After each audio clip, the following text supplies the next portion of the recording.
కొట్లన్నిటి మీద భాష అని రాసిందే. అన్ని కొట్లు ఒకతనమేనా?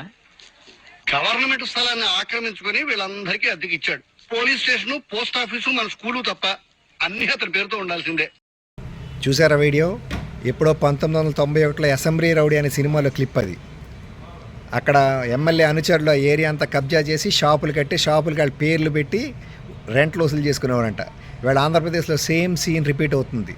మరి అక్కడ ఉన్న షాప్ యజమానులు భయంతో పెడుతున్నారో భక్తితో పెడుతున్నారో తెలియదు, కానీ భయంతో పెట్టేటట్టయితే మీ భయం పోయే రోజు చాలా దగ్గరలో ఉంది. ఒకవేళ భక్తితో పెడితే ఆ భక్తితో ఎవరు డబ్బులు ఇస్తే పెడుతున్నారు? ఖజానాలోంచా, మీ జేబు, ఆ లోకల్ లీడర్స్ జేబుల్లోంచా? ఖజానాలోంచి అయితే రాష్ట్రంలో ఉన్న ఉద్యోగస్తులకు జీతాలు కూడా ఇవ్వలేకుండా ఉండే ఖజానాలోంచి ఇటువంటివన్నీ అవసరం. ప్రజలారా అందరూ కూడా ఆలోచించండి. ఆలోచించి రాబోయే రోజుల్లో మీ డెసిషన్ని ఖరాఖండిగా చెప్పండి.